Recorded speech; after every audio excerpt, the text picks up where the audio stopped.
Sebelum salam ditulis, maaf Ustaz, tema yang lalu. Baik. Sudah 11 bulan saya nggak punya kerjaan tetap. Nafkah yang saya berikan ke istri sangat minim sekali. Keluarga istri meminta saya untuk pisah. Akhir-akhir ini istri juga sudah tidak tahan. Istri saya bekerja. Sebenarnya kami masih saling menyayangi. Istri saya masih cinta sama saya. Ustadz, gimana saya menyikapi masalah ini? Apa saya ikuti maunya istri dan keluarga? Saat ini istri saya lagi didekati pria lain yang lebih mapan dan kaya. Salahkah saya kalau memukul pria tersebut? Karena pria itu telah mengambil kesempatan dalam kesempitan rumah tangga kami. Ustadz minta amalan atau wirid untuk melapangkan rezeki. Ini ada hubungannya sama tema nggak ini? Hah? Jawab atau enggak? Kasihan. Ya udahlah, karena malam terakhir ya.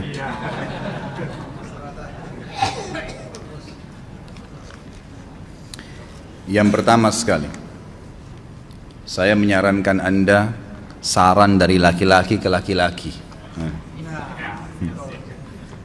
Prinsiplah. Dan jangan merendahkan diri di hadapan wanita. Maksudnya begini,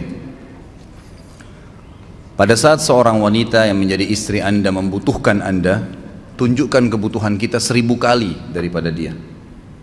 Dia sayang, dia perhatikan, dia siap berkorban. Kita harus 1000 kali lebih hebat daripada itu. Laki-laki memang penaung. Tapi kapan dibalik? Kalau saya pribadi, kapan dia tidak butuhkan, menunjukkan kebutuhan, saya 1000 kali tidak butuh sama dia. Untuk apa Anda merendahkan diri di depan seorang wanita yang kalau memang dia tidak bisa menjadi seorang istri? Karena kapan wanita sudah menyombongkan diri di hadapan laki-laki, tidak akan ada wibawa sama sekali. Ini poin dulu dalam pembukaan. Dan selalu saya sarankan siapapun ikhwah yang minta saran saya dalam masalah rumah tangga, yang paling pertama ini saya ucapkan, saya bukan menyuruh Anda menjadi keras, bukan. Tapi saya mengajak Anda untuk punya prinsip dalam hidup. Wibawa, pemimpin rumah tangga. Dibutuhkan kita butuh, tidak dibutuhkan ya sudah. Masih banyak gantinya. Dia mau ganti laki-laki lain, silahkan, ahlan wa sahlan, silahkan. Allah akan gantikan penggantinya yang lebih baik. Dan itu harus bisa kita punya prinsip. Memang begitu. Kalau ini kita terapkan dalam kehidupan kita, kita akan sangat mudah hidup. Terkadang subhanallah ada pengorbanan berat. Berpisah dengan meninggal, berpisah karena masalah dosa yang dilakukan oleh pasangan kita. Jelas haram. Kalau ada seorang istri hanya karena masalah suaminya kekurangan ekonomi mau berhubungan sama laki-laki lain, wanita apa ini? Cinta itu pengorbanan, kasih sayang. Bukan hanya pada saat mampu kemudian disayang, pada saat tidak mampu kemudian ditinggal. Subhanallah. Hati-hati, hukum Allah subhanahu wa ta'ala berlaku. Akhwat, yang jadi istri, ikhwah, yang jadi suami, harus tahu pasangan kita itu punya Tuhan sebagaimana kita punya Tuhan yang sama. Dan Allah itu maha adil. Memang dalam kehidupan kita ada naik turunnya. Dan makna cinta adalah pengorbanan. Itu sebenarnya. Kalau hanya kita kantongnya lagi penuh kemudian disuka sama istri, pada saat lagi tipis, lagi masalah, kemudian dia mau berhubungan sama laki-laki lain, na'udzubillah min dzalik. Wanita apa ini? Kalau saya tidak naungin. Kalau saya nggak naungin. Kamu mau sama dia silahkan. Ahlan sahlan, silahkan jalan. Kalau saya, istri saya sangat tahu prinsip saya. Kalau kamu merasa ada laki-laki lain yang kamu anggap baik, atau kamu mau ingin memasukkan pendapat keluargamu dalam rumah tangga saya sehingga kedudukan saya sebagai suami tidak didengar lagi, silakan pilih keluarga kamu. Tidak ada masalah. Jadi jangan jadikan sebagai beban. Oh, nanti kalau pisah saya hidupnya bagaimana? Saya melarat. Ini kenapa ini? Saya mati kalau nggak sama dia, ya mati bener nanti. Gila kalau nggak nikah sama dia, gila kalau siapa ini? Ini kenapa ini? Keluar dari bingkai hidup itu. Seorang muslim itu hidupnya mulia.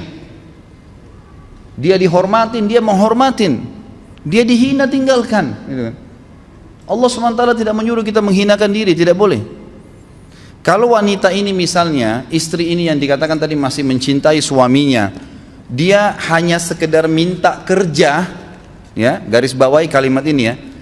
Dia hanya sekedar minta kerja untuk membantu nafkah rumah tangga, ahlan wa sahlan, jempol. Nggak masalah. Bagus itu.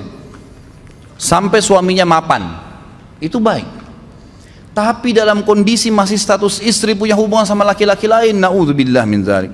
Mana ghirah? Mana kecemburuan positif yang telah Allah pelihara dalam diri kita? Nggak boleh. Pada saat seorang sahabat pulang ke rumahnya mendapatkan istrinya selingkuh dengan laki-laki lain, tidak disebutkan apakah berhubungan biologis atau tidak, tapi yang jelas sahabat ini sampai kaget masuk ke rumahnya temukan ada laki-laki lain. Dia bingung mau lakukan apa. Dia pergi ke Nabi SAW lalu berkata, ya Rasulullah, saya pulang rumah istri saya lagi sama laki-laki lain. Maksudnya dia pandu saya harus buat apa nih? Apa yang terjadi? Subhanallah, Sa'ad radhiyallahu anhu sahabat Nabi mulia menghenuskan pedang mengatakan, ya Rasulullah, kalau terjadi pada rumah tangga saya akan penggal dua-duanya. Dua-duanya saya penggal nih. Tapi di sini ulama bilang saat ingin menghukum kalau terjadi pada keluarganya dengan penggal ini, bukan maksudnya dia menghukum secara individu, maksudnya dia, saya ingin terapkan hukumnya Allah, dirajam, dibunuh karena mereka sudah menikah dan berzina. Hukum Allah terapkan, kemuliaan agama harus ada. Harus begitu.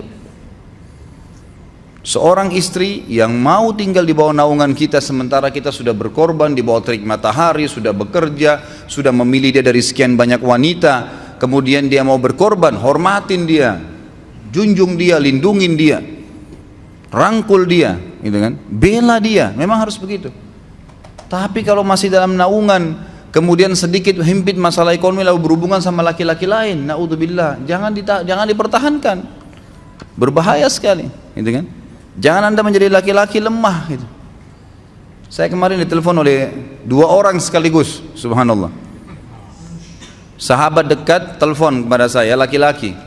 Ustadz maaf mau ngomong sebentar. Baik silahkan.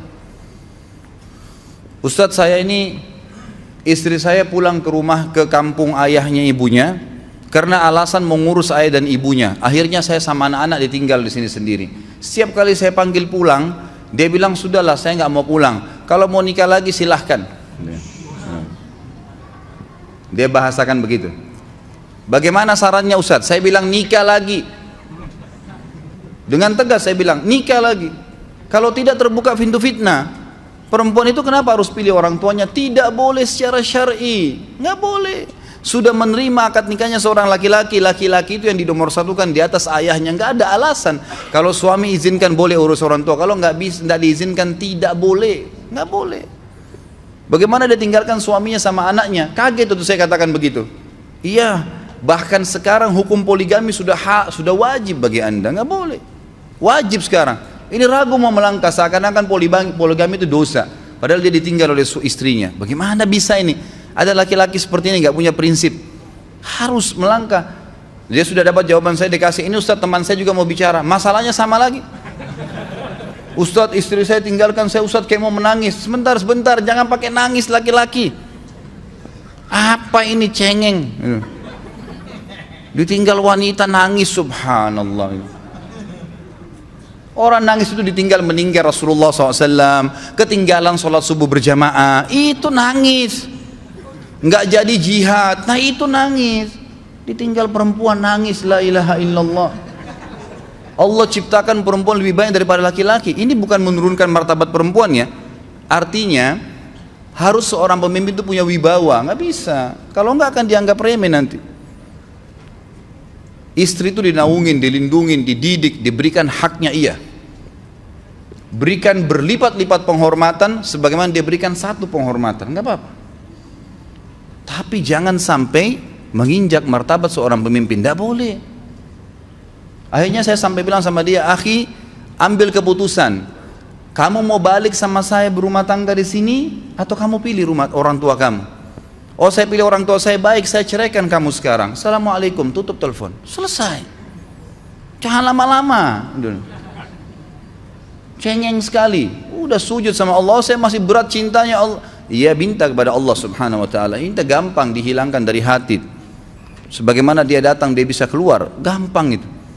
Subhanallah ya, jangan terlalu mencintai dunia berlebihan. Kalau saran saya, Kalau istri anda ini tanya baik-baik, kalau kamu bekerja hanya karena mau bantu nafkah rumah tangga sekarang, ahlan wa sahlan, silahkan. Selama pekerjaan halal, antar dia ke tempat kerjanya. Muliakan dia, jaga, jemput pada saat pulang, anda pembelahnya, begitu.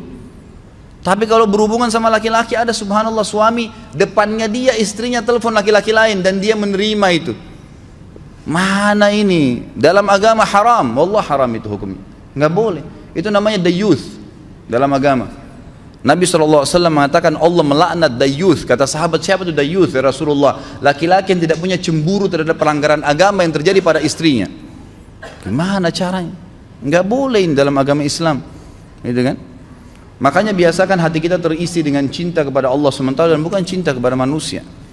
Mencintai istri karena Allah yang perintahkan, mencintai suami karena Allah yang perintahkan. Jadi semua karena Allah. Tidak ada kata-kata hilang, tidak ada rugi kalau kita meninggalkannya. Jadi ini hal mendasar yang saya tahu, Allahu alam. Jadi sampaikan seperti itu. Kalau wirid apa? Saran saya adalah memperbanyak istighfar kepada Allah SWT. Gunakan momen musibah itu sebagai kesempatan untuk mendekatkan diri dengan Allah Subhanahu wa taala. Begitu ya.